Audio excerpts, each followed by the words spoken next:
Então, Deus nos ama.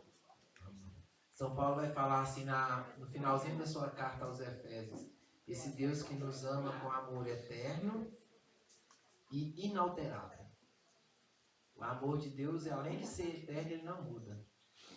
O nosso amor, nós às vezes falamos para os nossos filhos, eu te amo, mas às vezes nos chateia tanto que até o nosso amor pode ir aumentando ou diminuindo. Não quer dizer que deixamos de amar. Mas nós não amamos com a mesma intensidade. Deus já é o contrário.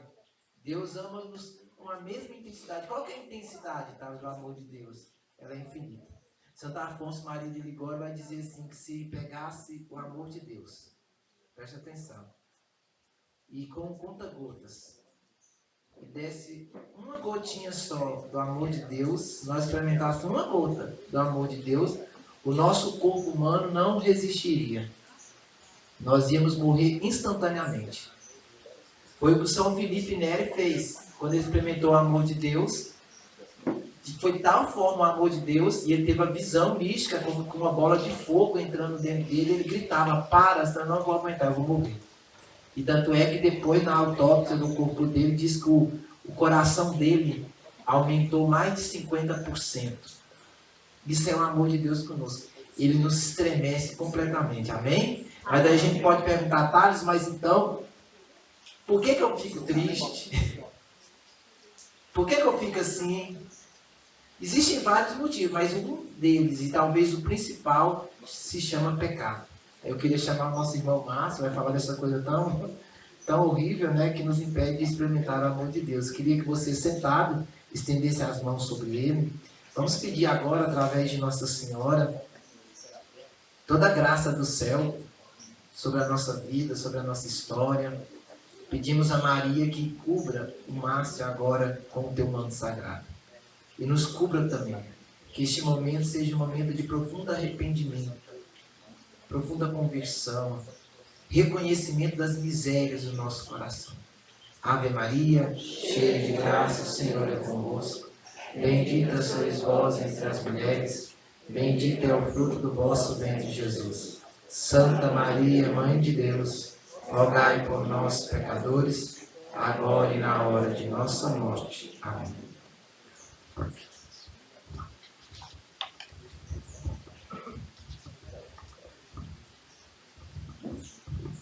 Boa tarde.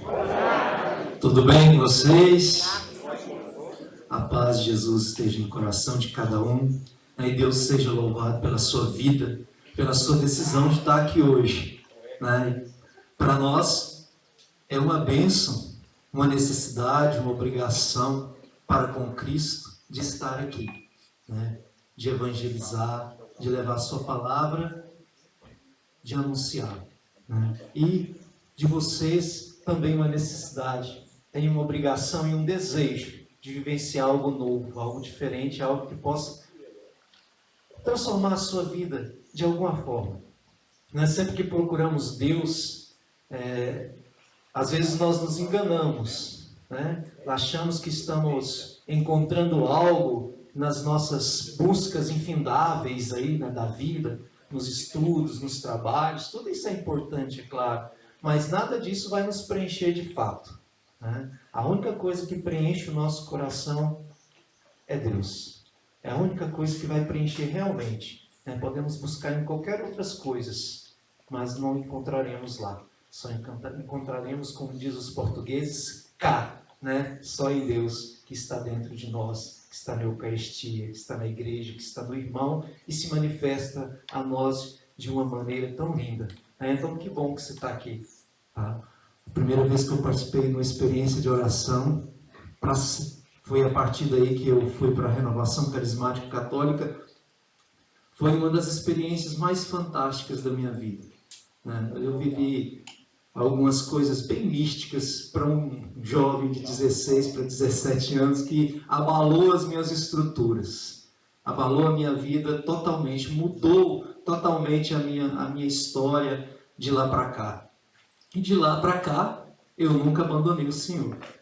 Meu nome é Márcio Salles de Aguiar, sou casado, tenho uma filha de 15 anos e participo do grupo de oração Nossa Senhora do Carmo, em Unai, do qual eu sou coordenador.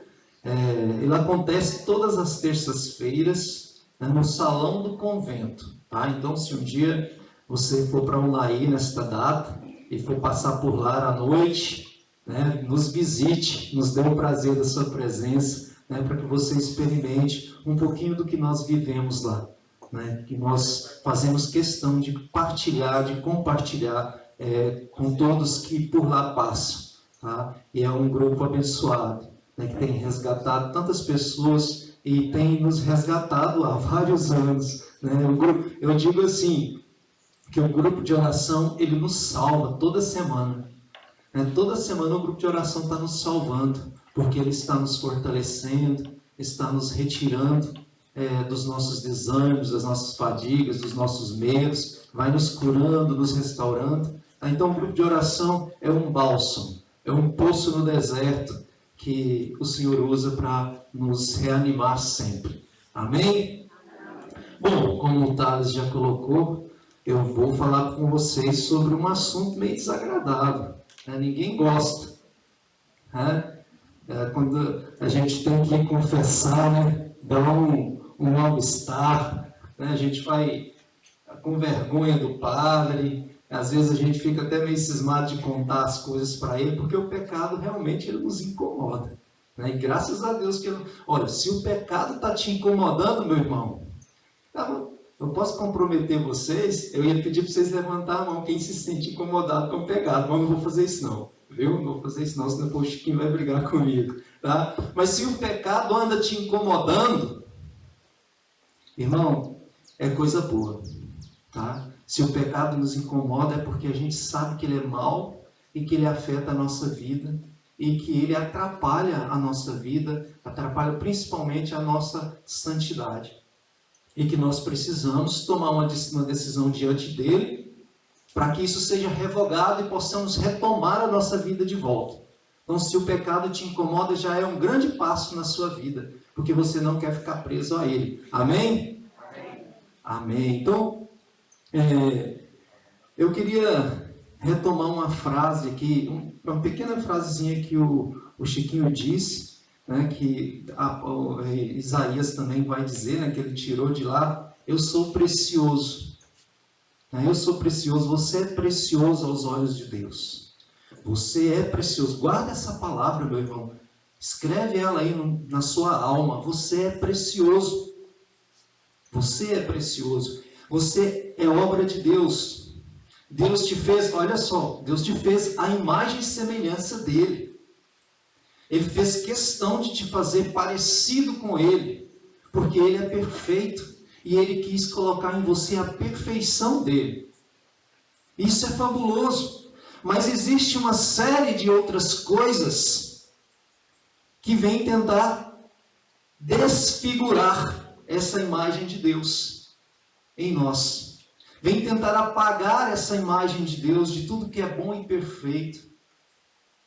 Irmão, se por algum motivo você se detesta, a partir de hoje isso tem que mudar. Porque você é precioso, você é preciosa, Deus te ama. Deus te ama no presente, porque o presente ele é eterno.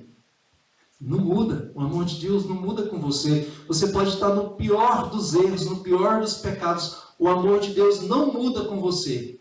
A justiça divina é aplicada sobre o pecador, mas isso não tira o amor de Deus por nós. É como um pai que seu filho é preso, ele sabe que o filho dele tem que pagar a pena, mas ele não deixa de amar o filho. A mãe não deixa de amar o seu filho porque ele errou. Assim também é Deus. Mas Deus não quer que permaneçamos no erro. Né? Então, Deus nos fez para Ele. E Deus nos quer para Ele. Deus nos quer para Ele.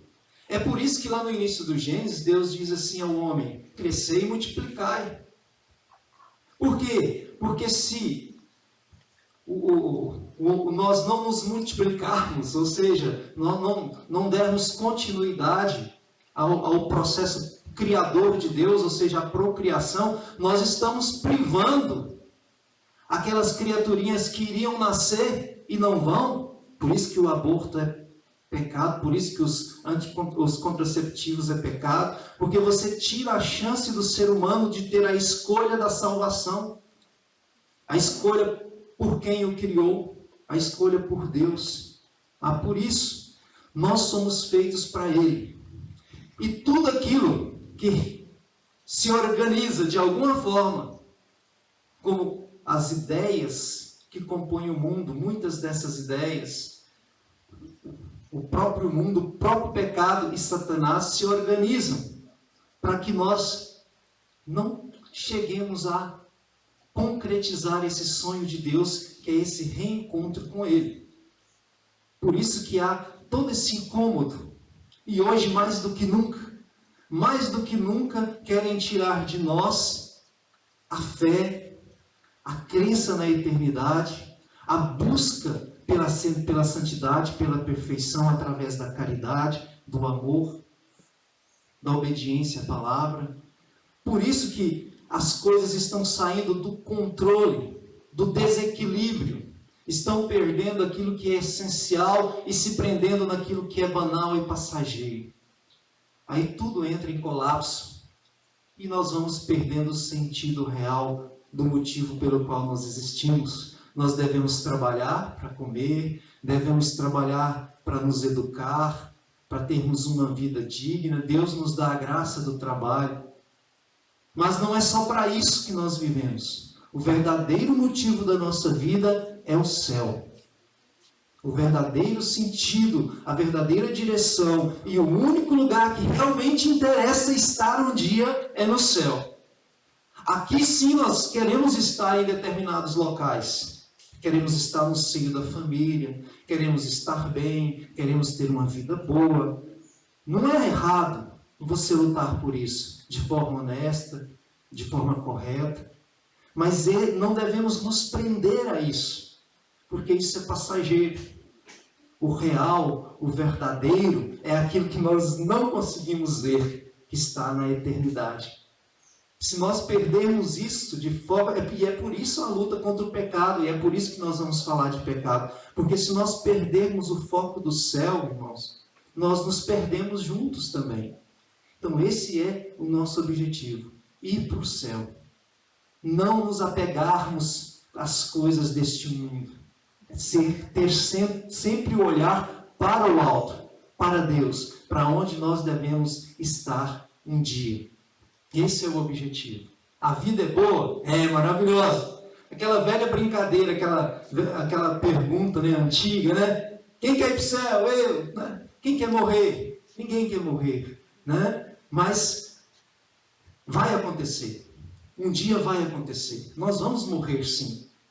E precisamos morrer para este mundo, para esta carne, para nascermos de novo, como diz o saudoso São Francisco. Né? Eu não morro, eu nasço para a vida eterna. Então, para que nós tenhamos essa experiência, e essa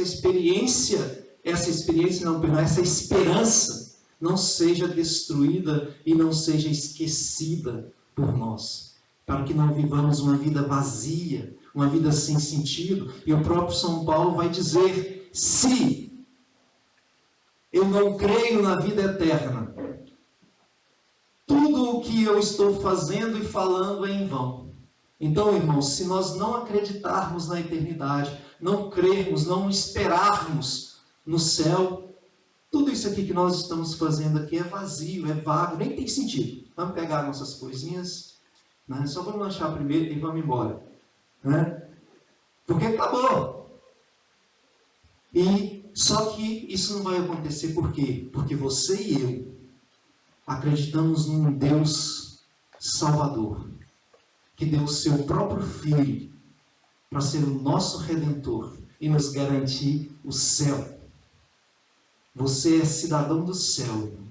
Então, por obrigação de ser filho de Deus, servo de Jesus Cristo, nós temos que começar a plantar o céu aqui, para ficar mais fácil de entrar lá. Vamos nos acostumar com o céu aqui. E para a gente começar a plantar o céu aqui, que é o reino de Deus, eu preciso buscar uma vida longe do pecado, afastada do pecado. Mas então vamos aí a entender um pouquinho do pecado. O que é isso? Né? De onde ele veio? Qual a origem dele? Né? Como que nós caímos na armadilha do pecado? E o que é realmente pecado? O que é isso? Né? Será que certas coisas que eu faço é pecado mesmo? Né? Será que certas atitudes minhas são pecados? A gente vai meditar um pouquinho sobre isso aí. Tá? Então, para a gente começar, se você tiver com a sua Bíblia aí, pega lá em Gênesis 3, lá no versículo 1, a partir do versículo 1. Tenha paciência comigo aqui, viu, gente? Que eu estou sem óculos e minha Bíblia está ficando cada vez mais distante do meu olhar, né? Mas vai dar certo. No capítulo 3, versículo 1, vai dizer assim: a serpente era o mais astuto de todos os animais do campo que o Senhor Deus tinha formado. Ela disse à mulher: é verdade que Deus vos proibiu comer do fruto de toda a árvore do jardim? A mulher respondeu-lhe: podemos comer do fruto da árvore do jardim, mas do fruto da árvore que está no meio do jardim, Deus disse: vós não comereis dele, nem o tocareis, para que não morrais. Oh, não, tornou a serpente, vós não morrereis, mas Deus bem sabe que no dia em que comerdes, vossos olhos se abrirão e sereis como Deus, conhecedores do bem e do mal. Palavra do Senhor. Graças a Deus. Aqui nós temos, teologicamente, né, e biblicamente falando, a origem do pecado. Deus nos criou perfeitos para morar no jardim que Ele mesmo construiu, sem pensamentos ruins, sem ódio, sem mágoa, sem ressentimentos, sem invejas, sem ambições, sem disputas, sem guerras, sem morte, sem pecado. Olha só, o paraíso, né? Faz todas essas coisas que eu fui falando aí, já é um retrato do paraíso. Um lugar assim só pode ser o paraíso.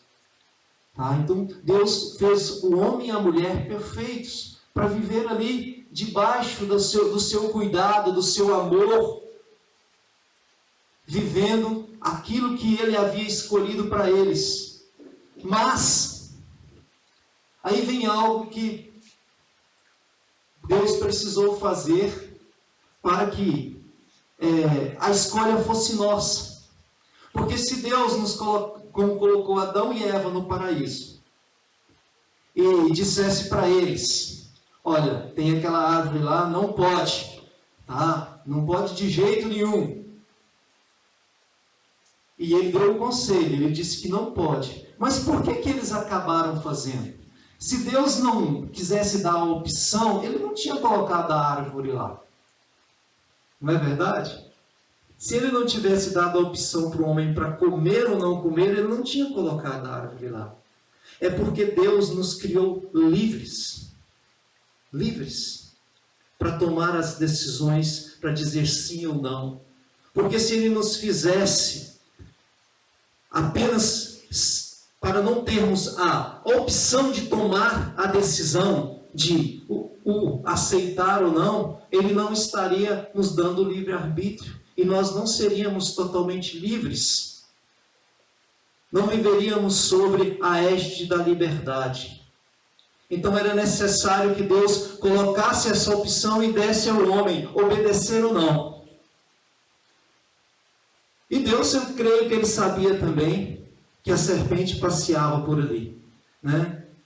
Que Deus deu a opção para o homem e até então ele obedecia.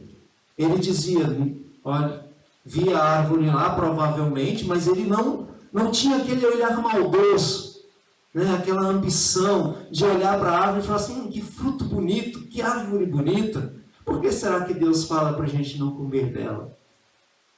Será por quê? Será que a gente não pode pelo menos comer as que caem no chão? podiam criarem milhares de questionamentos diante de Deus para aquilo, mas o homem estava com a mente pura. Ele não tinha nenhuma situação que o levasse a surgir dentro de si a tentação. Até que aparece então a serpente. E quem que é a serpente? Adivinha, né? Adivinha, o anjo caído, o predileto de Deus lá no céu, que o traiu e que foi jogado na terra, né? Que veio para tentar os homens e iludiu a cabeça de Eva.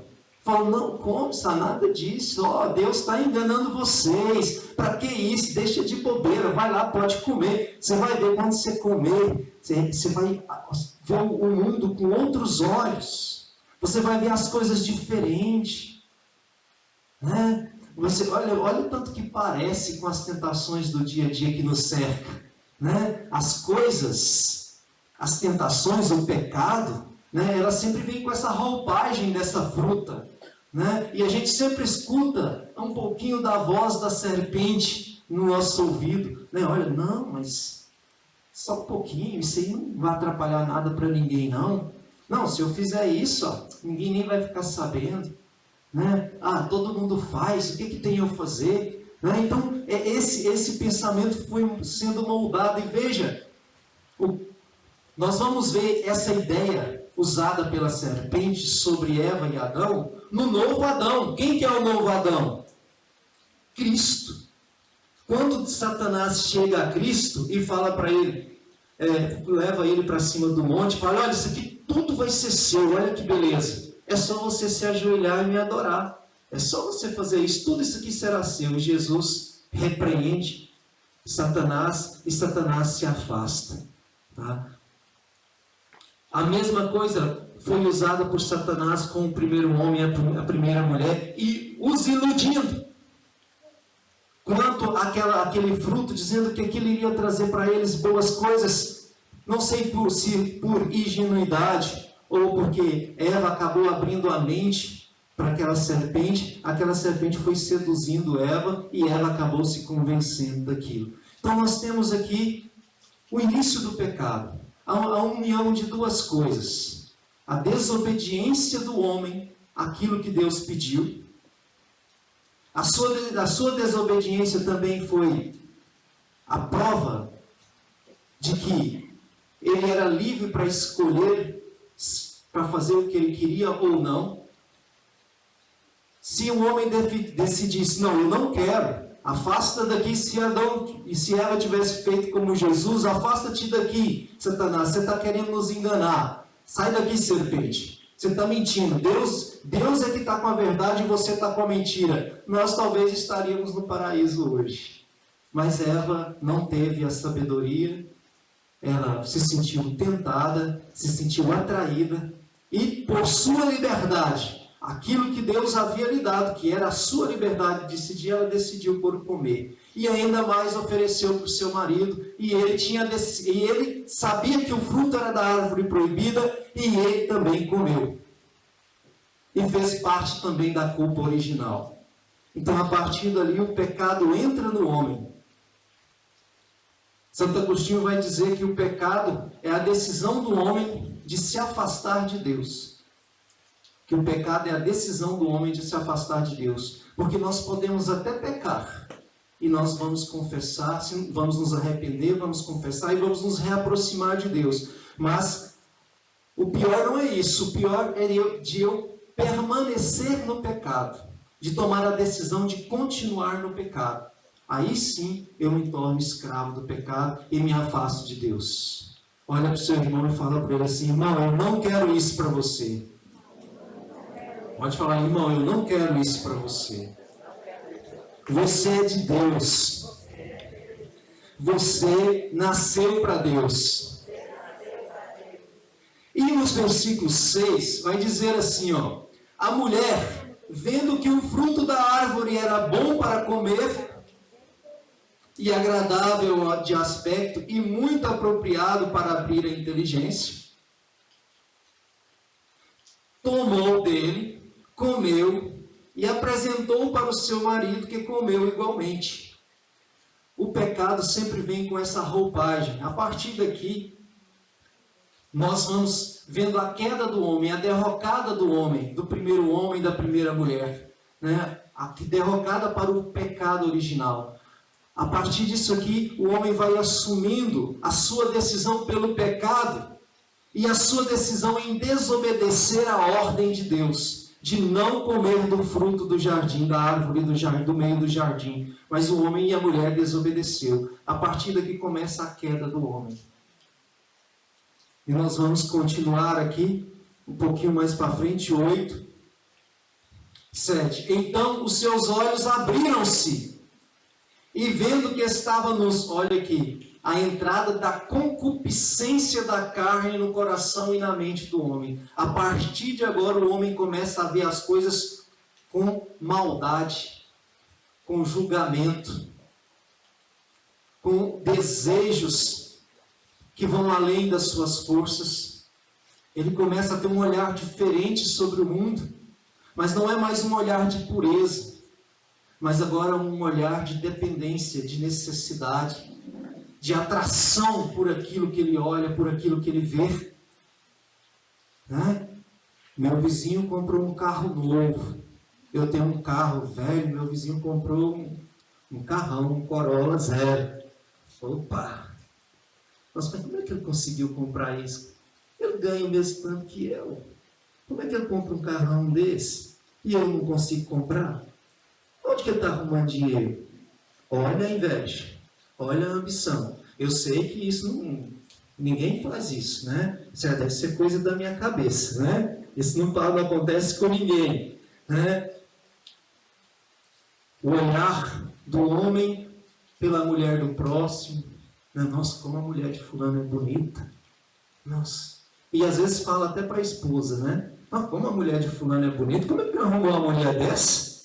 Ainda feia, que jeito. Meu Deus do céu, como as coisas estão mudadas. Então a gente começa a olhar o outro, a criticar o outro. Tá? Assim que o pecado vai entrando também no nosso coração. Olha que coisa mais estranha, né? Há quantos anos, milhares de anos, o pecado entrou no mundo? Nem temos ideia. E ele tem a mesma força sobre nós. Nós evoluímos. Evolução, a palavra evolução entre aspas, tá, gente? Entre parênteses, chave, colchete, vamos pôr a palavra evolução bem definida, né? Nós evoluímos aí com o tempo, tornamos-nos tecnologicamente avançados na medicina, em diversas coisas, mas os problemas entre a humanidade continuam a mesma. Continuam o mesmo. As guerras, as discórdias, as invejas, os ódios, as mágoas, os assassinatos, tudo isso continua por quê? Porque o pecado continua entre nós. Porque o pecado original habita em nós. Então nós temos que lutar contra ele ferozmente para vencê-lo dentro de nós mesmos. Mas sozinhos? Não. Com a ajuda de Deus, para sermos capazes. Se nós dermos um pouquinho mais de sequência aí do finalzinho do 7... Então os seus olhos se abriram e vendo que estavam nus, tomaram folhas de figueira. Olha só.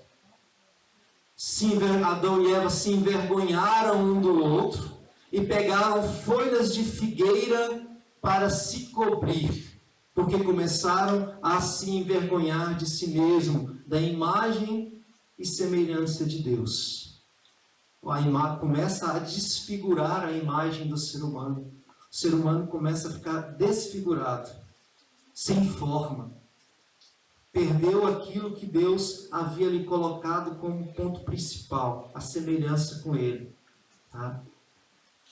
Seguindo no 8, e eis que ouviram o barulho dos passos do Senhor Deus que passava no jardim, à hora da brisa da tarde.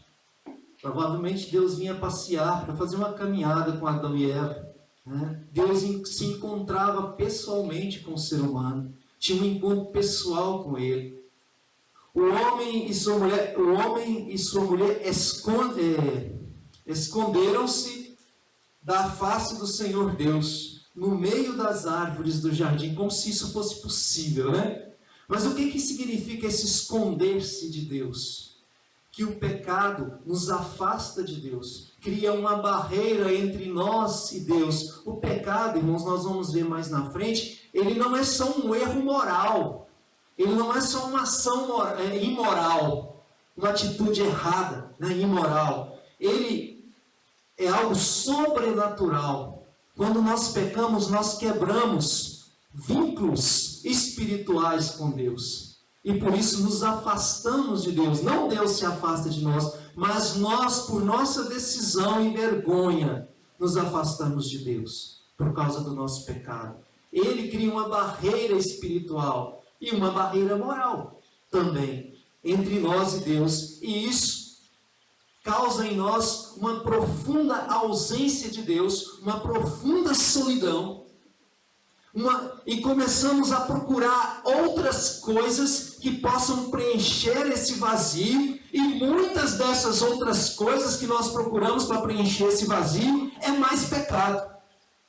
E tentamos preencher esse vazio com mais e mais pecados. Pecados de diversas formas. Pecados de ambição, de vingança, de bens materiais, sexuais, de diversas formas, e nada nos contenta, nada nos preenche, nada nos satisfaz, porque essa ausência de Deus não pode ser preenchida a não ser pelo próprio Deus. Dando sequência aí ao texto, e eis que ouviram barulho do Senhor Deus que passava no jardim à hora da brisa da tarde. O homem e a mulher esconderam-se da face do Senhor Deus no meio das árvores do jardim. Mas o Senhor Deus chamou o homem e perguntou-lhe: onde estás? E ele respondeu: ouvi o barulho dos vossos passos no jardim e tive medo. Ou seja, começa a surgir outro sentimento que o homem não tinha. Ele começa a ter medo de Deus. Medo aqui no sentido mais restrito da palavra. Medo. Ou seja, eu tenho uma aversão ao poder de Deus, porque alguma coisa destruiu aquilo que criava um vínculo entre eu e ele. Então alguma coisa destruiu isso, então eu tenho medo de Deus. Não é um temor, mas é um medo. Medo do que ele pode fazer comigo, medo dele me punir, medo dele não me aceitar, e o medo também da própria pessoa de Deus, porque eu estou no pecado, e esse pecado me afasta totalmente de Deus. Vou dar um exemplo aqui. Talvez a minha fala está ficando meio complicada nesse ponto aqui, mas eu vou dar um exemplo. Vocês já viram que as pessoas, quando elas estão muito assim, no mundo, no pecado mesmo, né, nesse mundo que a gente conhece aí, elas vão à igreja? Vocês já viram elas na igreja? Não, muito raro, né? A maioria das pessoas que estão numa vida profunda de pecado, elas não vão para a igreja. Elas têm medo da presença de Deus, elas têm medo da própria igreja, da própria estrutura. Elas se envergonham daquilo. Eu vou contar um fato que aconteceu comigo. A primeira vez que eu preguei num grupo de oração, foi lá no próprio convento. Era um grupo de oração São Marcos. Você lembra dele, Júlio, que era lá no convento ainda? Foi onde eu comecei a minha caminhada na renovação carismática. Eu comecei a pregar. Era inocente demais. É o quê? A Wesley não era nascido ainda não, gente. É uma criança esse menino. Eu comecei a pregar, a falar justamente de pecado, de conversão. E eu falei assim: jovem, você que vive aí na promiscuidade, vivendo uma vida de pecado no sexo, que a gente era jovem, era o principal assunto, né? Que você está vivendo sexo fora do casamento, você tem que viver uma vida de santidade, uma vida entregue a Deus, tá? Senão você corre o risco de morrer assim e ir para o inferno. Aí a menina levantou, eu lembro dela, uma branquinha do cabelo curto, ela era cheia de tatuagem, assim. Aí ela levantou assim: então eu vou embora, porque para mim não tem jeito mais. Eu fiquei uns 3 meses mal, muito mal, porque eu me senti como se eu tivesse a culpa fosse minha de ela tomar aquela decisão. Né? Eu forcei a barra, eu falei errado, eu preguei errado, né? Mas a decisão era dela. Depois eu fui compreender, eu falei, Jesus, mas eu não vou ficar com esse sentimento no meu coração, a decisão foi dela. Eu propus uma coisa, talvez eu não propus ela da forma correta, mas não estava errada a proposta. Ela poderia decidir ficar e ver como ela poderia sair daquilo, né? Como Maria Madalena fez com Jesus, né? Foi lavar os pés dele, né? Com as próprias lágrimas, né? Com perfume, né? Enxugar com os cabelos. Senhor, eu me arrependo, eu quero uma vida nova.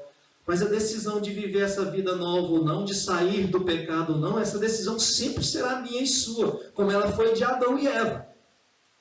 Adão e Eva podiam ter decidido por não ouvir a serpente, não comer do fruto. Poderia até ouvir a serpente e depois jogar a fruta na cabeça da serpente, falar, sai daqui, não vou comer isso não. Mas na verdade não, decidiram, foi decisão dela. Não é a decisão de Adão e Eva. Então a decisão é sempre minha e sua, de permanecer ou não no pecado. Se você sabe que a sua situação, que a sua vida está no pecado, é uma situação de pecado, é claro, gente, não vou fazer, como aconteceu com a menina, né? Às vezes as pessoas vivem numa situação de pecado e essa situação é mais complicada do que parece, né? Não é só tomar uma decisão assim e resolver a situação. Para uns é assim, é ser vergonhice. Para um é apego exagerado ao pecado, é gostar de ficar se abraçando, desculpa a expressão, ficar se esfregando com o pecado. Ficar de Big Brother com o pecado.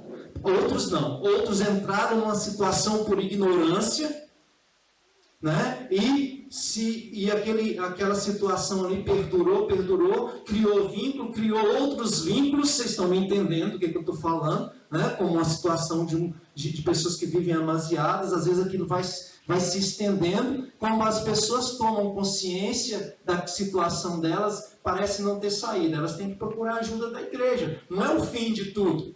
Tem que procurar. O Senhor é o bom pastor, né? E ele vai acolher. Mas ele também vai ensinar e vai mostrar qual a solução para aquilo ali. Como caminhar com aquilo ali. E a igreja tem toda uma preparação para acolher e para mostrar como aquilo ali vai se dirigir, como que aquilo ali vai ser conduzido. Tá? Não é desesperar e nem fazer igual a moça que eu contei. Levantar da cadeira e eu vou embora. Né? Porque isso vai acontecer no seu grupo de oração, vai aparecer pessoas assim, talvez seja até a situação de alguém aqui também. Não se desespere, tá? Cada situação tem seu lugar, mas tem algumas situações que é ser vergonhice, né? Fornicação é ser vergonhice, né? O casal de namorado que vive em fornicação, que tem relação sexual fora do casal, é pecado, cara. É pecado. Tem que parar. Se quer viver uma vida dentro da igreja, uma vida junto de Deus, próximo de Deus, sem o pecado, tem que parar. Tem que viver uma vida santa.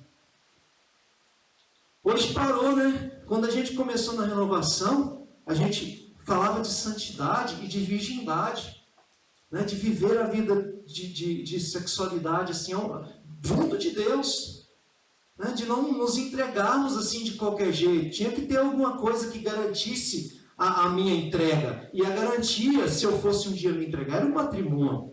E hoje acabou disso. Acabou com isso. É igual falar de drogas na escola. Ninguém fala mais, né? Porque as polícias e até os professores usam as drogas. Então, vai falar de quê? Se não tem como nem se defender.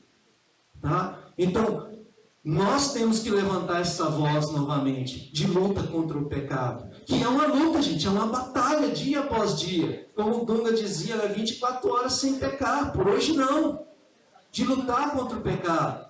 O marido que é sem vergonha, que gosta de ficar por aí, pulando a cerca, fazendo gracinha, precisa ser vergonhice. Se não mudar, aí eu posso usar a frase, vai para o inferno.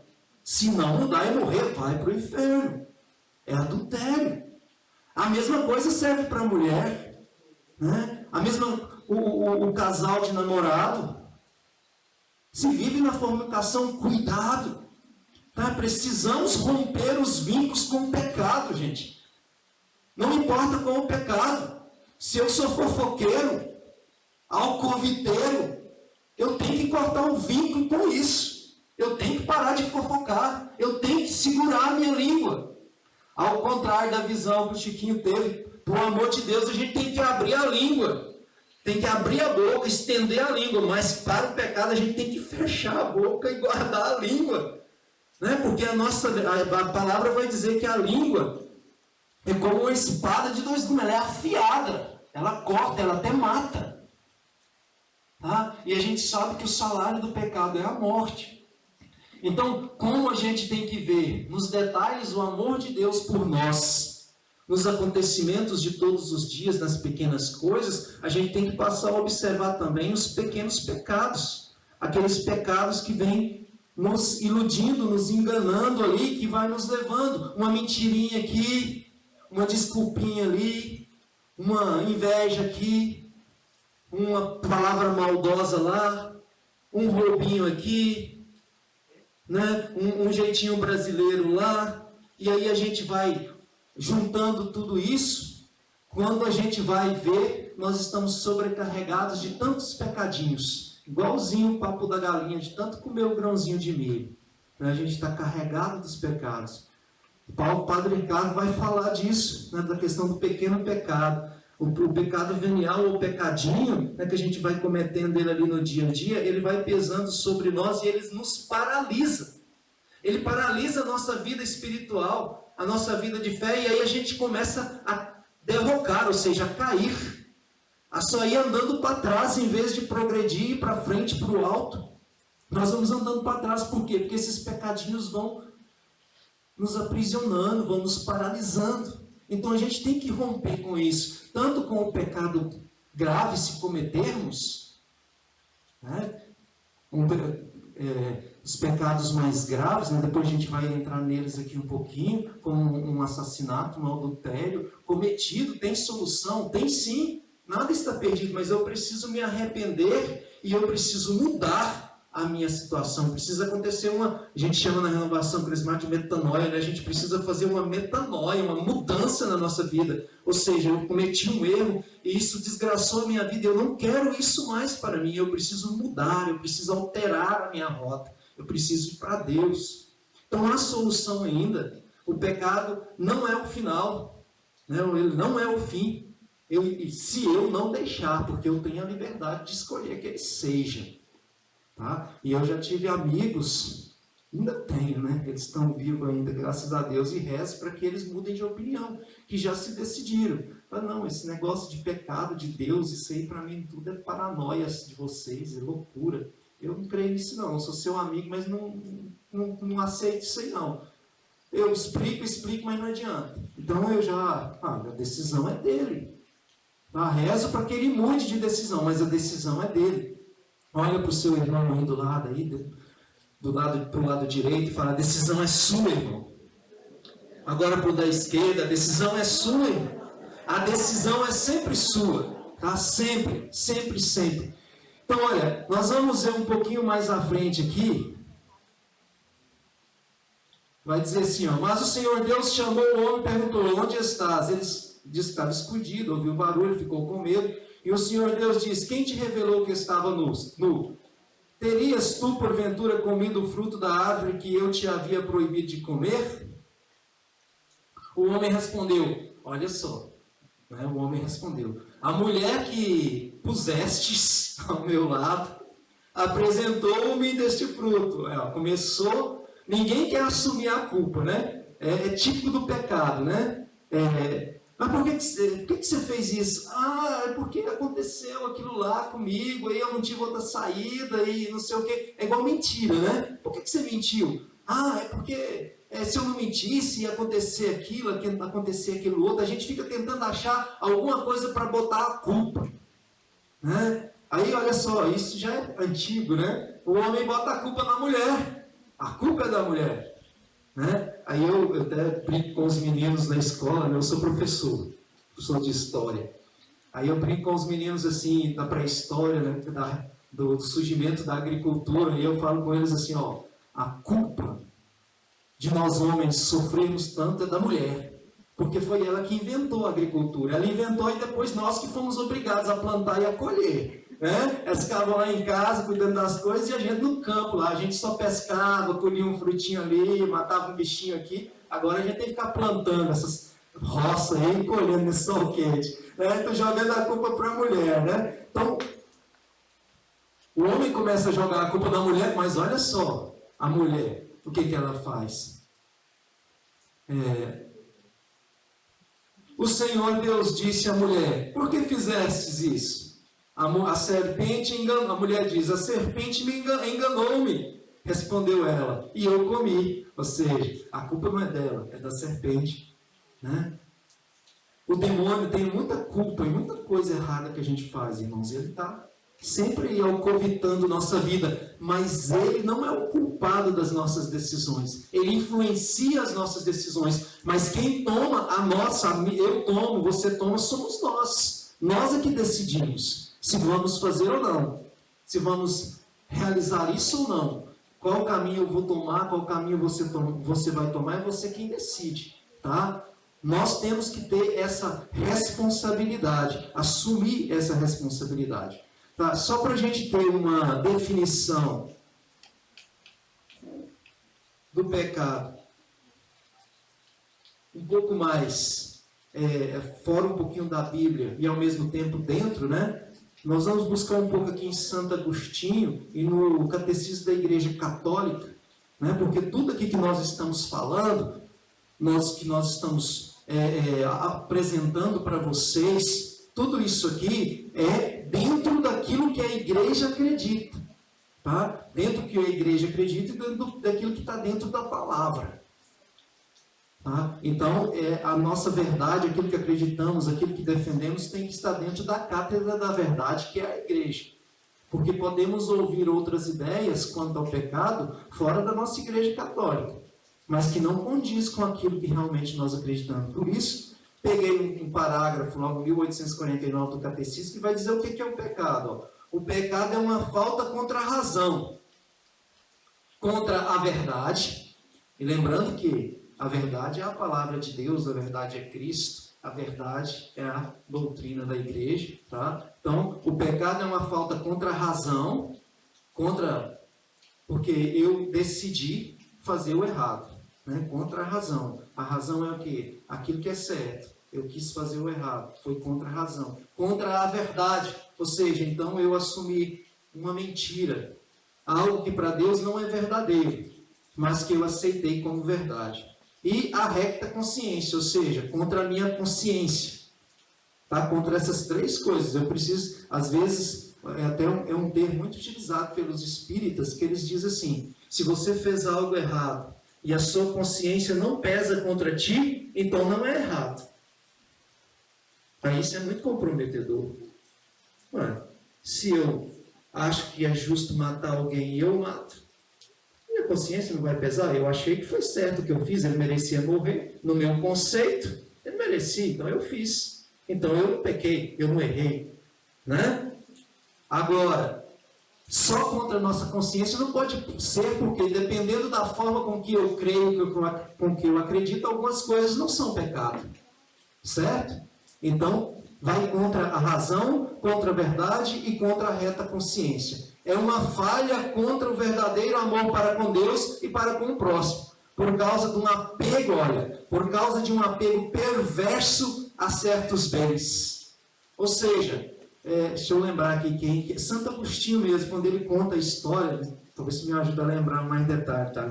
Quando ele conta a história que ele está confessando os primeiros 12 anos dele, né, em que ele fala assim, que foi roubar uma fruta, foi na escola, né? Ele foi vindo da escola, ele foi roubar uma fruta, mas os colegas, motivado pelos colegas, ele foi roubar a fruta, mas ele roubou a fruta, que eu não me lembro qual fruta que era, ele até descreve, ele pegou a fruta e jogou fora, ele só quis roubar por roubar, ele não quis roubar para comer, ele não estava com fome, tá vendo? Esse é aqui que entra por um apego perverso a certos bens, ou seja, o problema nem são os bens, é o apego perverso que eu tenho a ele. Eu só quero ter para ter. O que eu vou fazer com aquilo ali nem tanto conta, mas eu quero ter.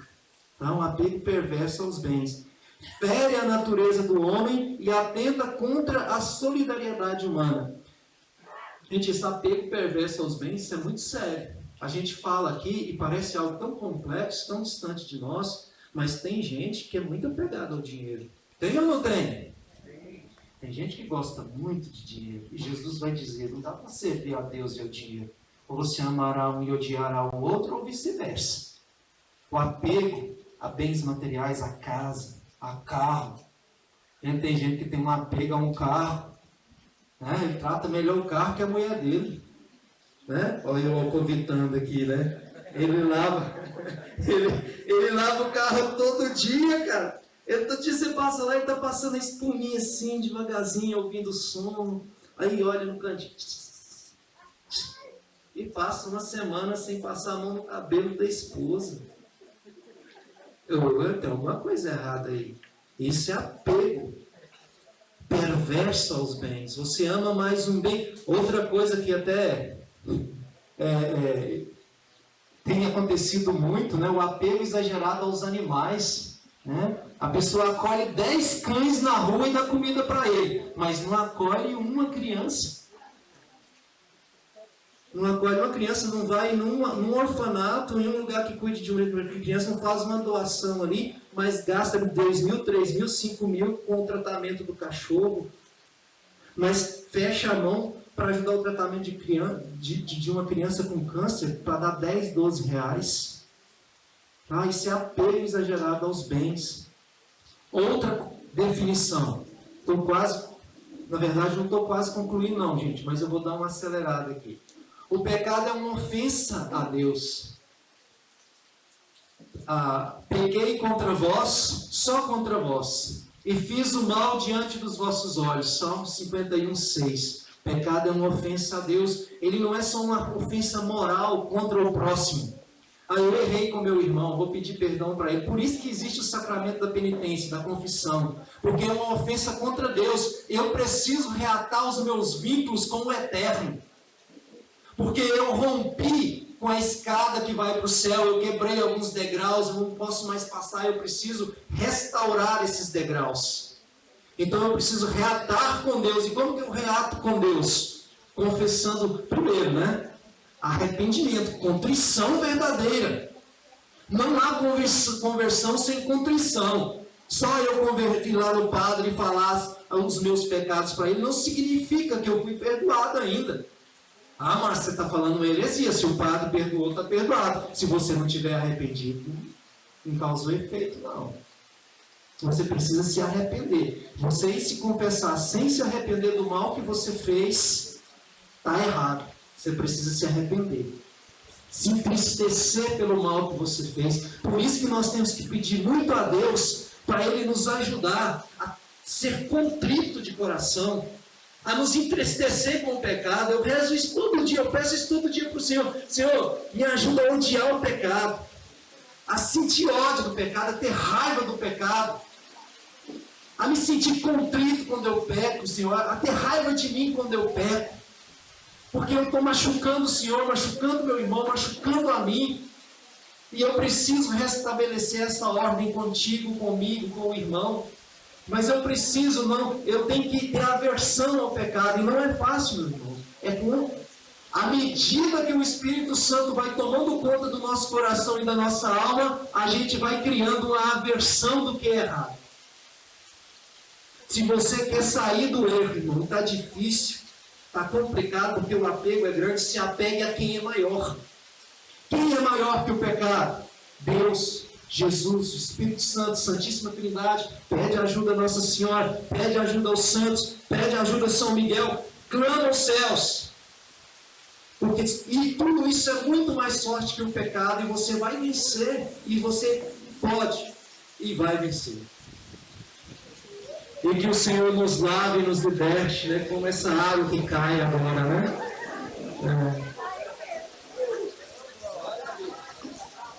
Tá bom. Que bênção, hein? Jesus, obrigado por essa chuva. Se o Senhor puder dar uma calmadinha nela, nós agradecemos também.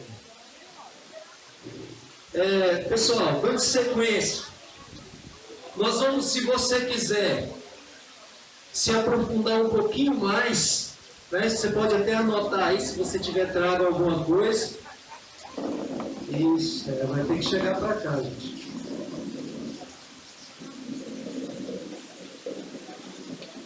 E se ajuda aí, gente. Amém, que bênção. Se você quiser aprofundar um pouco mais nessa questão do pecado, leia lá Gálatas 5, tá? Leia Gálatas 5, do versículo 19 ao 21, que São Paulo vai falar dos frutos da carne, dos efeitos deles na nossa alma, na nossa vida, e que nós devemos buscar os frutos do Espírito, porque são eles que vão preencher o espaço do nosso coração para que nós passemos a rejeitar os frutos do Espírito. Gente, vou contar um segredo para vocês. Tudo isso aqui que está acontecendo é culpa da Ana Cláudia, tá? Culpa da Ana Cláudia. A Ana Cláudia falou assim: eu estou levando blusa e uma coberta,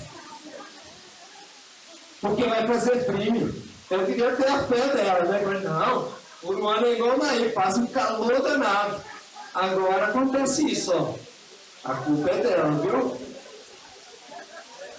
Ah, gente.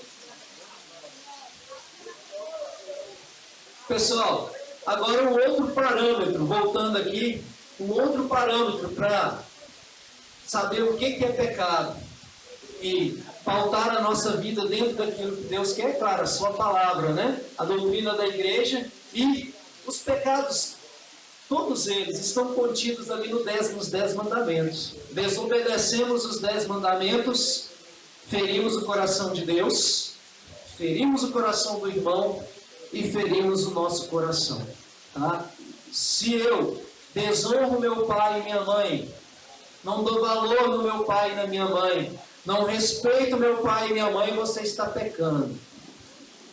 Você está pecando. Se você comete adultério, está pecando. Se rouba, está pecando. Qualquer um desses mandamentos que são desobedecidos é pecado. Só que se você pegar no catecismo da Igreja Católica, esses pequenos mandamentos, eles vão se destrinchando e se tornando uma série de outras desobediências que a gente pode cometer desobedecendo a eles. Por exemplo, não honrar a Deus, dizer o nome de Deus em vão, ou seja, ou também o primeiro mandamento, não adorar a Deus como Deus único e verdadeiro, né? Como nós procuramos soluções em outros lugares que não no lugar correto, que é a Igreja Católica, que é Jesus, que é a Santíssima Trindade. Como nós colocamos a nossa confiança em outras coisas, nos nossos bens, no dinheiro, em outra religião. Quando nós fazemos isso, nós estamos rompendo, ou seja, isso é idolatria. Quando eu me apego exageradamente a alguma coisa que ela é mais importante do que Deus, é idolatria. Quando a minha novela é mais importante de Deus, é idolatria. Apesar de novela, para mim não tem importância nenhuma, né? Para mim não devia nem existir, mas existe, né? A não ser as novelas da literatura, que tem umas bem bacanas, bem construídas, que valem a pena, mas as que fazem aí hoje na televisão não prestam, né? Se você se apega a alguma coisa que impede você de dar prioridade a Deus, você está pondo no lugar de Deus. Tá? Então a gente tem que ter muito cuidado com tudo isso. Tá? Então dá uma estudada nos 10 mandamentos, dá uma estudada, se você puder comprar um catecismo da igreja, se não tiver, leia. É muito importante a gente se aprofundar nessas coisas. Tá? E nós temos a gravidade dos pecados. Né? Nós temos os pecados capitais, que são as cabeças, né? Como a inveja, a ira, né? O orgulho. Os 7 pecados capitais. E temos os pecados veniais, que são aqueles. Tem uma definição do catecismo que diz assim: o pecado venial, que difere essencialmente do pecado mortal, comete-se quando se trata de matéria leve, ou seja, menos grave, mas sem pleno consentimento ou sem total consentimento. O que é isso? É quando, por exemplo, num momento de muita fraqueza, espiritual ou de decisão, eu acabo mentindo. Eu acabo mentindo. Por questão da própria situação ao meu redor, eu acabo mentindo. Deixa de ser pecado, não é pecado, pecado venial. Mas, por causa da situação que me forçou naquele momento, de eu me sentir pressionado, ficar cego pelo medo, por alguma coisa assim, eu acabei mentindo. Isso é um pecado venial. Ele é mau? Ele vai causar um dano à minha alma? Vai. Eu, na dúvida, irmãos, eu não deixo ele para o penitencial da missa, não. Eu conto para o padre logo, falo, menti, falei isso, eu conto mesmo, porque eu não quero correr o risco. Tá? Então, esse tipo de exemplo é um pecado venial, um pecado leve que você cometeu sem total consentimento. Como, por exemplo, uma mãe muito nervosa em casa, brava, o filho fala alguma coisa, ela entra em ira ali e acaba brigando com o filho, criando uma situação muito desagradável ali, isso tudo, ou da filha com a mãe, ou, às vezes uma situação inesperada de discussão, o filho bate a porta, chuta as coisas, tá? Isso é pecado. Tá? É venial, foi movido por um momento de desespero, mas que precisa ser confessado na missa. De preferência, precisa ser confessado diante do padre, para você não correr o risco de não ser perdoado. Né? Não que a missa não vale, mas eu não sei. É você que vai definir a gravidade do que você fez. Você tinha plena consciência da hora que você cometeu aquele erro? Se você tem plena consciência, foi uma agressão contra a sua própria razão, aí você tem que ir para o padre. Né? Mas se você viu que várias coisas influenciaram naquele momento a tomar aquela decisão, né, você vai pôr na balança e vai saber se é venial ou se é grave. Mas a igreja define bem. Venial é aquilo que você não tomou com plena consciência, você estava em partes ignorante quanto ao que estava fazendo. Né? Foi movido por alguma coisa, alguma situação. Tá? Como eu dei algum exemplo aqui. E o pecado grave é aquele que você decidiu fazer de plena consciência. Você sabia que era pecado, mas você fez. Você sabia que era errado, mas você fez. Você tomou a decisão de fazer. Assumir. E se você fez, você tem que assumir a sua responsabilidade sobre aquilo. Até tem um psicólogo muito famoso, um psiquiatra, ele é médico, já morreu. Tá? Chama Viktor Frankl. Ele é alemão, ele foi preso no campo de concentração porque ele era judeu. Ele saiu do campo de concentração com 34 quilos, e ele tinha 1,70 m. Magrinho. Sabe? Mas ele conta as experiências que ele viveu lá. Aí ele fala quanto à necessidade da nossa responsabilidade como ser humano. Aí ele vai falar que essa responsabilidade quanto aos nossos atos é que define a presença de Deus em nós. Quando eu assumo a minha responsabilidade, olha, eu pequei, cometi esse erro. No momento eu quis fazer, fiz, me deixei levar, assumo a minha responsabilidade sobre o meu pecado e me arrependo profundamente. E confesso, pronto, irmão. As portas do céu voltaram a estar livres para você de novo. Né? Foi restabelecido o equilíbrio entre o espiritual e o carnal de novo. Tá? Então, por isso, nós temos no sacramento da penitência e da cura, né? Chama sacramento da penitência e da cura. É justamente para nos curar do pecado, nos libertar do pecado e reatar com Deus esse amor novamente, essa relação. Esse amor não, desculpa, essa relação. Tá? Deixa eu voltar aqui um pouquinho. Fizemos aqui a gravidade do pecado. E todo pecado tem uma consequência. Tá? Quais são as consequências do pecado? E vai ficar bem claro na palavra que o salário do pecado é a morte. Né? Então, se permanecermos nele, nós permanecemos na morte. É uma morte por antecedência. Se eu estou no pecado, eu já estou morto. Eu preciso restaurar a minha vida, eu preciso ressuscitar de novo. Então eu preciso restabelecer essa relação com Deus, porque eu estava morto e preciso viver como um filho pródigo. Eu estava morto, Pai, e agora revivi. Eu estou de volta para o Senhor, eu não quero mais comer a lavagem dos porcos, eu não quero mais aquele trabalho indigno, eu não quero mais viver das misérias e daquilo que o mundo me oferece, se na tua casa tem manjares. Então eu quero reatar contigo a minha relação. E aí o filho pródigo volta e é acolhido pelo pai. E o pai sempre vai acolher seu filho. Porque ninguém volta sem estar arrependido. Porque quem está cheio de orgulho, do pecado do orgulho, ele não volta. Enquanto esse orgulho não é quebrado, não é destruído, nós não voltamos para o Senhor. Por achar que nós podemos ainda, como o homem e a mulher acharam pela proposta da serpente, que eles poderiam a partir de ali tomar os cuidados da sua própria vida, sem a presença de Deus, sem Deus estar à frente deles.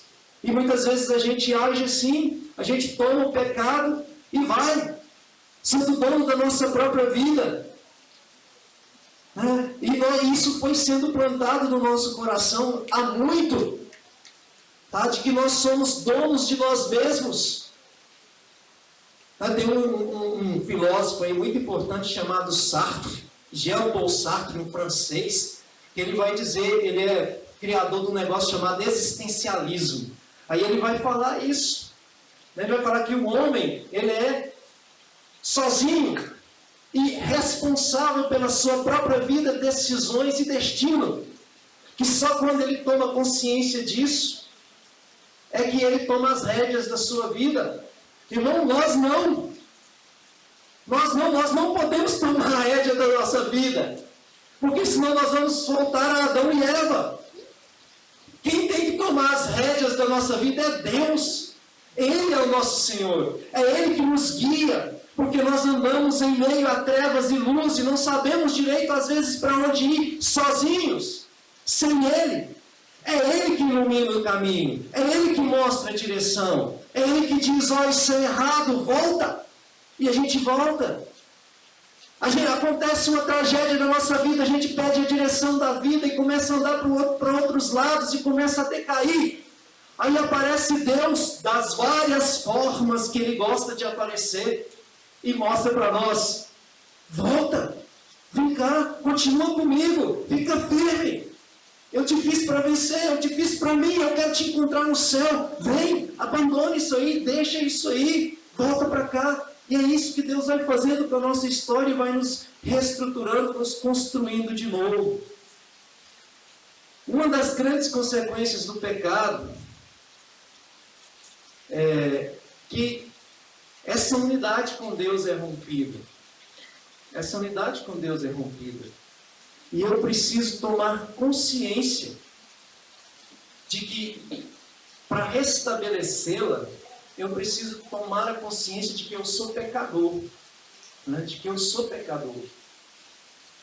São João, lá na primeira carta de São João, no capítulo 1, no versículo 8 a 10, vai dizer assim: se dizermos que não temos pecado, enganamos-nos a nós mesmos, e a verdade não está em nós. Se reconhecemos os nossos pecados, Deus aí está, fiel e justo, para nos perdoar os pecados e para nos purificar de toda a iniquidade. Se pensarmos não ter pecado, nós o declaramos mentiroso, e sua palavra não está em nós. Então a consequência do pecado é nos distanciar de Deus, é uma das suas consequências. Mas para a gente reatar, destruir essa consequência, nós precisamos reconhecer que nós somos pecadores, necessitamos de Deus, e que nós pecamos hoje, talvez pecaremos amanhã de novo, com certeza pecaremos amanhã de novo, mas eu preciso reconhecer que eu sou pecador, e que eu preciso da força do alto para me ajudar a me libertar do pecado. E alguns pecados, irmãos, a gente tem que ir podando ele da nossa vida com a ajuda do Espírito Santo. A gente tem que ir tirando eles da nossa vida. A gente vai pecar, a gente vai cair sempre em nenhum outro pecado. Mas a gente já tem que ir tirando esses pecados costumeiros da nossa história. Isso se chama busca pela santidade. busca pela santidade. Nós temos que ir eliminando alguns pecados da nossa vida e buscando uma vida de perfeição, porque o próprio Jesus vai dizer: sede santo como o Pai do céu é santo. O desejo de Deus é que eu e você seja santo. E não, Ele nos reconhece pecador, nós nos reconhecemos pecador, mas o desejo de Deus é que nós ultrapassemos isso, que nós sejamos santos, mesmo nos reconhecendo pecador.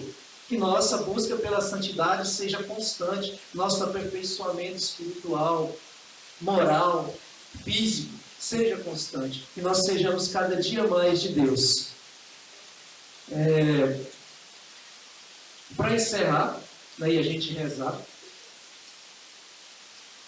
alguns conselhos importantes. O Eclesiastes 15, 11, 18 vai dizer assim, ó: a vida e a morte, o bem e o mal estão diante do homem. O que ele escolher, isso lhe será dado. Meu irmão, a vida e a morte, o pecado e a santidade estão na nossa frente. A escolha é sua, a escolha é minha. Tá? A decisão é sempre nossa. Tá? A Gaudium et Ipsis, que é uma encíclica do Vaticano II, vai dizer: seduzido pelo maligno, desde o começo da história, o homem abusou da sua liberdade, sucumbiu à tentação e cometeu o mal. Conserva o desejo do bem, mas a sua natureza está ferida pelo pecado original. Ou seja, por isso nós temos sempre uma tendência para o pecado, porque nós estamos feridos pelo pecado original, mesmo que nós busquemos o bem. Lembra de São Paulo? Não faço o bem que quero, mas faço o mal que não quero. Então é uma constante busca. O homem ficou com a inclinação para o mal e sujeito ao erro. O homem encontra-se, pois, dividido em si mesmo. E assim, toda a vida humana, quer singular, quer coletiva, em grupo, apresenta-se como uma luta. E quão dramática, entre o bem e o mal, entre a luz e as trevas. Essa é a nossa batalha espiritual. A nossa luta contra o pecado é uma batalha não só moral, ela é espiritual. Contra o bem e contra o mal, contra as trevas, entre as trevas e a luz. E nós podemos optar entre a luz e a vida, ou podemos optar entre as trevas e o pecado. É uma escolha nossa. Mas, como o Deuteronômio nos diz, eu também repito: escolhe, pois, a vida. Escolhe, pois, a vida. A liberdade é a capacidade de agir ou não agir, assim de realizar por si mesmo ações deliberadas, atingir a perfeição do seu ato, quando está ordenada para Deus supremo bem. Então a nossa liberdade, a verdadeira liberdade, não a liberdade para o erro, mas a verdadeira liberdade que é alcançada somente quando decidimos pelo bem, que é Deus, o bem maior.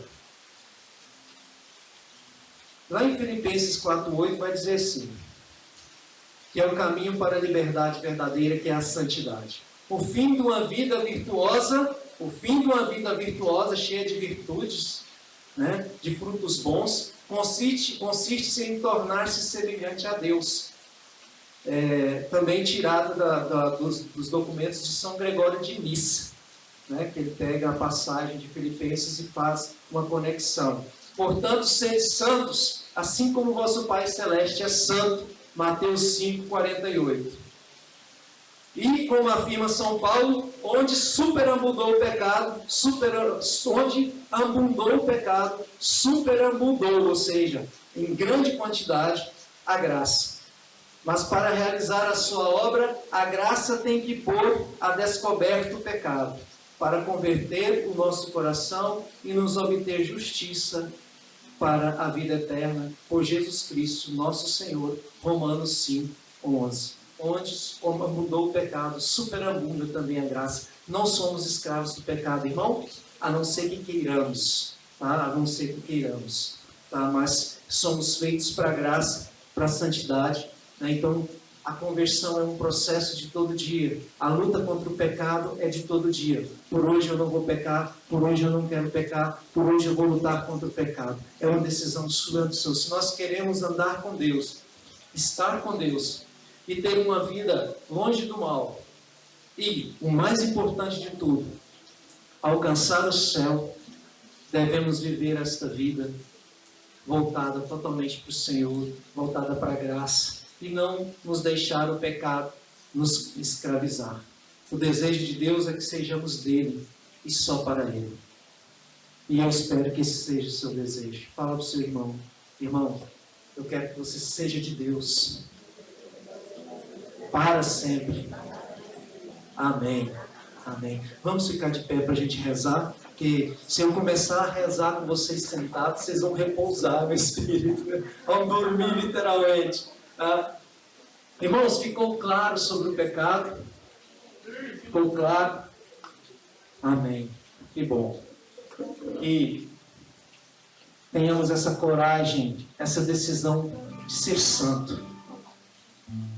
Tudo que Deus faz, irmão, todo o esforço de Deus, pode fechar os seus olhos, todo o esforço de Deus, toda a luta de Deus por nós, é para que nós sejamos santos. Se nós formos santos, nós vamos ser bondosos, caridosos, preocupados uns com os outros, amáveis uns com os outros, sensíveis uns com os outros, sensíveis com as coisas do alto. Deus nos chama para algo muito maior do que ser bom. Ele nos chama para ser santo, porque ser santo expande muito mais ainda a bondade, porque nós estamos caminhando para ser da estrutura de Cristo. Da estrutura de Cristo. Deus fez tudo para nós, irmãos. Todo o foco da existência do universo é para nós. É para nós. Porque somos os únicos que têm consciência disso. Porque Deus nos ama tanto que deu tudo para nós. E nós damos ouvidos a tudo aquilo que vem ao contrário de Deus e nos deixamos escravizar. Mas nessa tarde, irmãos, o Senhor nos propõe a decidir pela verdadeira liberdade que é Cristo. Porque se o Filho vos libertar, sereis verdadeiramente livres. Eu convido você nesta tarde, meu irmão, a um desafio. Eu te convido a um grande desafio, o desafio de ser santo. Porque ser pecador é muito fácil, porque o pecado é atraente, é gostoso, ele nos puxa, ele nos atrai, e a gente vai sem esforço algum.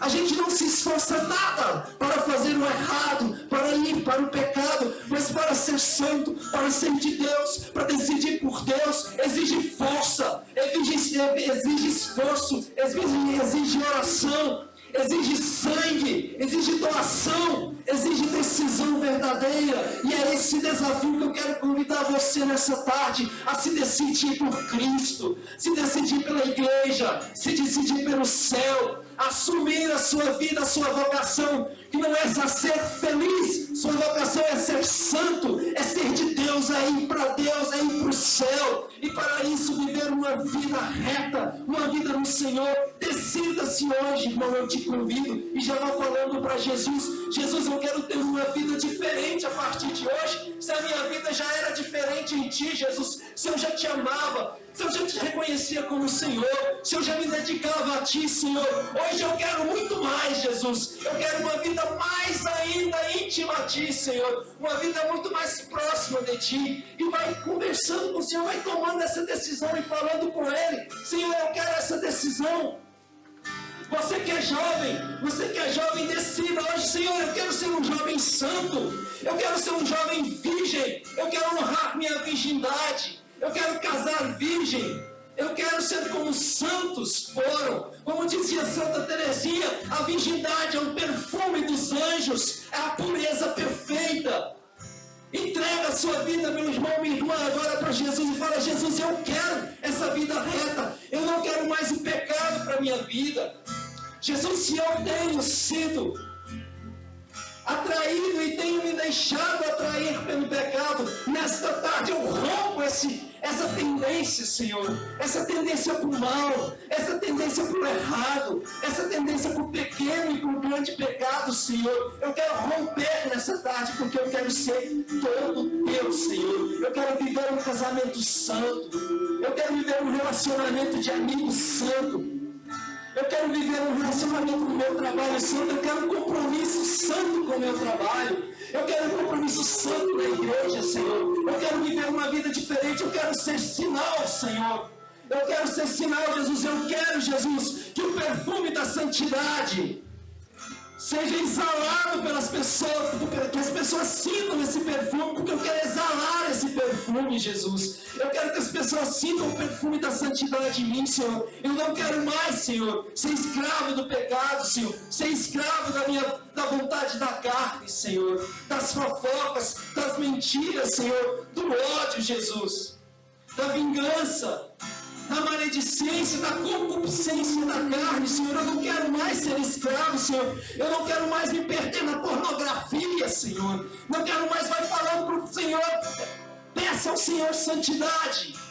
Senhor, nessa tarde nós queremos santidade, Senhor. Nós queremos ser santos, Senhor. Ser mais teus. Então rompe, Senhor, do nosso coração todo o apego a essas coisas promíscuas, Senhor. A todo tipo de pornografia, Senhor.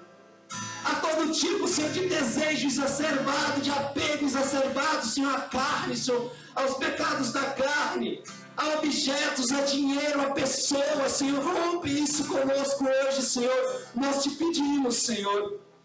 O apego, Senhor, aos vícios, Senhor, ao cigarro, à bebida, Senhor. A tudo aquilo que é mais forte em mim do que ti, Senhor. Tudo aquilo que tem me atraído mais do que o Senhor. Hoje eu quero romper, Senhor, com tudo isso que tem sido mais forte em mim do que o Senhor. Porque o Senhor é que tem que ser mais forte em mim. E nesta tarde eu vou assumindo, meu irmão. Eu quero ouvir sua voz assumindo isso com o Senhor. Senhor, eu quero essa vida para mim. Quero, Senhor, Mas eu quero que você deseje isso do coração. vem, Senhor, vem. Mas quero que você deseje, Senhor, eu quero essa vida nova, Senhor. Eu quero uma vida fora do pecado, Senhor. Eu quero, Senhor, detestar o pecado, odiar o pecado, amar a graça, amar a Ti, amar a Tua palavra, amar a igreja, amar os irmãos, perdoar sempre. Perdoar sempre, Senhor. Vem, Senhor, dai-nos essa santidade, Senhor. Eu quero um coração santo, Senhor. Vai desejando isso, meu irmão. Vai desejando e vai pedindo essa santidade. Eu quero ser. Isso, vai cantando, se você sabe, canta. Eu quero ser um vaso novo. Eu quero ser Jesus amado, como barro nas mãos do oleiro. Quebra minha vida e faz-me de novo. Eu quero ser. Eu quero ser um vaso Cheio da novo. Ti, Senhor, cheio do Teu Eu quero ser da santidade. Jesus amado, Lava, Senhor, como um vaso nas mãos o meu coração, o nosso coração, nossos trincados, as achaduras, tudo aquilo que mal, que ódio, Senhor, que o pecado tem feito na nossa vida. Restaura, Senhor. Restaura, Senhor. Reconstrói, Senhor. Reestrutura, Senhor. Eu quero ser, Senhor, um vaso novo, Senhor, para carregar-te, Senhor. Carregar-te, Senhor. Obrigado, Jesus. Vai agradecendo agora, meu irmão, pela sua vida. Obrigado, Senhor, pela minha vida, Senhor. Obrigado pela minha palavra, pela Tua palavra, Senhor. Obrigado pela minha decisão pela Tua palavra. Obrigado, Senhor, por esta tarde tão maravilhosa, essa tarde de chuva. Muito obrigado, Senhor, pela Tua generosidade, Teu carinho. Esse clima tão tranquilo, Senhor, tão fresco, tão tranquilo. Senhor, muito obrigado, Senhor. Obrigado, Senhor Jesus, por cada um de nós que estamos aqui, pelas nossas casas. Obrigado, Senhor, porque o Senhor nos mostra, Senhor, que nos ama. E nos mostra que tudo aquilo que impede o teu amor deve ser rompido, deve ser destruído. E nós devemos sempre reatar contigo esse amor. Muito obrigado, Jesus, por nos fazer reconhecer isso, Senhor, a necessidade de Ti, Senhor. Obrigado por nos fazer reconhecer que precisamos ser santos, que precisamos do céu. E como São Domingo sábio dizia, nós precisamos buscar a vida de santidade, ser santo, Senhor, ser santo ou nada, Senhor. Precisamos ser santos e queremos ser santos, sair do pecado, Senhor. Muito obrigado, Senhor. Bendito seja, glorificado seja. Amém.